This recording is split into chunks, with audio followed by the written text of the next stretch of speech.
सो नमस्कार फ्रेंड्स केमन आছেন সবাই। सो फ्रेंड्स आज के আমি একটা প্রথমে ভিডিও দেখাবো, ভিডিওটি দেখুন তারপরে বলছি।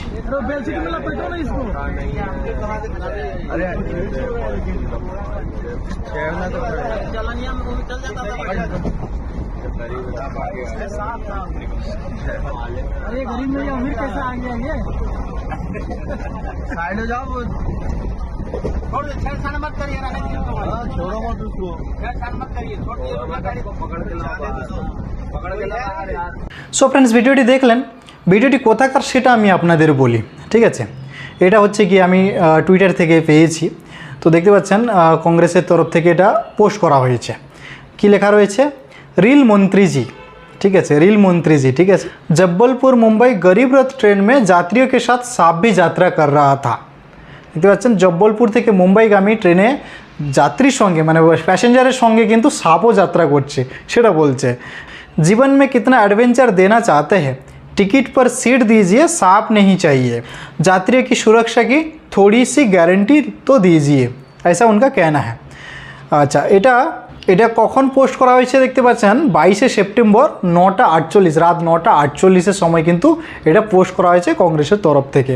আমি কোনো পার্টি নিয়ে বলছি না, আমি শুধু জাস্ট ভিডিওটি পেয়েছি এবং সেই নিয়ে বলবো আপনাদের কাছে, ঠিক আছে। দেখতে পাচ্ছেন 7,14,000-এরও বেশি কিন্তু ভিউজ হয়েছে, ঠিক আছে। তো আপনারা এখন আসা যাক। এখন উনি বলতে চাইছেন যে স্বাভাবিক ভিডিওটা দেখার পরেও আপনি বুঝতে পারলেন যে ট্রেনের মধ্যে কিন্তু সাপ চলছে, সাপ এলো কোত্থেকে, ঠিক আছে। তার মানে কোথাও না কোথাও গাফিলতি রয়েছে বা হয়তো কোথাও সাপ লুকিয়েছিল এবং ট্রেন চলার পরে কিন্তু সাপটি বেরিয়েছে, স্বাভাবিক। তো এটা হয়তো কোনো বিষহীন সাপ হতে পারে, কী সাপ এখনও জানা যায়নি। তো যা ভিডিওটা দিয়ে দেখা যা বোঝা যাচ্ছে এটা যদি বিষাক্ত সাপ হয়, কখনো যদি হয়তো আপনি যাওয়ার সময় আপনি ট্রেনে যাচ্ছেন, হয়তো আপনি স্লিপারে ঘুমিয়ে আছেন, রাত্রিবেলা কোনো সাপ বেরোলো, আপনাকে চুমু দিয়ে চলে গেল, আপনি ভোরবেলা আপনাকে কেউ ডাকছে, আপনি উঠছেন না, তার মানে বুঝে নিন। তো ফ্রেন্ডস এরকম যদি সাপ বেরোয় আপনি ট্রেনে থাকাকালীন বা আপনি যদি এরকম কোনো কিছু দেখতে পান, তাহলে আপনি কি করবেন সেই অবস্থায়? তো সেই অবস্থায় স্বাভাবিক লোককে তো আপনি ইনফর্ম করবেন, সঙ্গে সাবধান থাকতে হবে এবং সঙ্গে সঙ্গে যেটা করতে হবে 139 যেটা হচ্ছে রেলওয়ে হেল্পলাইন নাম্বার, সেই নাম্বারে কিন্তু আপনাকে ফোন করতে হবে এবং সেখানে ফোন করার পরে কিন্তু সঙ্গে সঙ্গে একটা রেস্কিউ টিম আসবে। সাপের যদি হয় সাপের জন্য রেস্কিউ টিম আসবে, আর যদি অন্য কোনো সমস্যা থাকে তার জন্য কিন্তু চলে আসবে। তো মনে রাখবেন যদি এরকম কোনো সামান্য কিছু, এটা তো একটা সাপের ঘটনা হলো, কিন্তু আরও যদি অন্য কিছু প্রবলেম হয় তার জন্য কিন্তু যেটা হেল্পলাইন নাম্বার হচ্ছে গিয়ে 139, এই নাম্বারে আপনাকে কিন্তু কল করতে হবে এবং আপনার ঘটনার বিবরণ আপনাকে জানাতে হবে। তো আশা করি বুঝতে পারলেন। সো ফ্রেন্ডস যেটা দেখলেন এখান থেকে কংগ্রেসের তার টুইটার হ্যান্ডেল থেকে কিন্তু এটা পোস্ট করা হয়েছে। তো এটা সত্য কি মিথ্যা এটা আমরা যাচাই করিনি, কিন্তু ভিডিওতে যা দেখে বোঝা গেল সেটা আমি আপনাদের কাছে বললাম। আর যদি এরকম হয়ে থাকে তাহলে আমাদের সুরক্ষা কোথায়? যেটা উনি বলেছেন যে আমাদের ট্রেনের টিকিটের সঙ্গে বসার জায়গা দিন, সাপ নয়। তো স্বাভাবিক ওনার বলারই কথা, যদি এরকম পরিস্থিতি হয় তাহলে কিন্তু আজকালকার দিনে কোনো না কোনো একদিন দুর্ঘটনা হয়েই থাকে।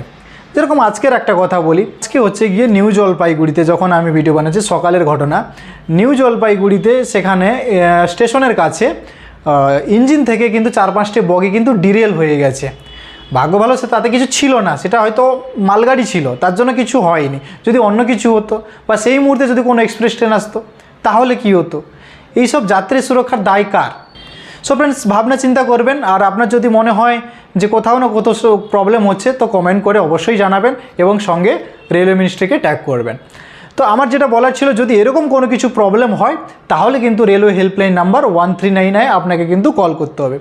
সো ফ্রেন্ড নেক্সট ভিডিওতে আমি বলবো 139-এ কী কমপ্লেন দেওয়া যায় এবং তাতে কল করলে কী সুবিধা পাওয়া যায় সে বিষয়ে বলবো। সো ফ্রেন্ডস ভিডিওটি কেমন লাগলো কমেন্ট করে অবশ্যই জানাবেন। আর তো ফ্রেন্ডস আরও যদি এরকম ধরনের ভিডিও দেখতে চান তাহলে কিন্তু চ্যানেলটিকে অতি অবশ্যই সাবস্ক্রাইব করুন। দেখা হচ্ছে এরকম কোনো আর একটা অন্য ভিডিওর সঙ্গে। ততক্ষণের জন্য বাই বাই।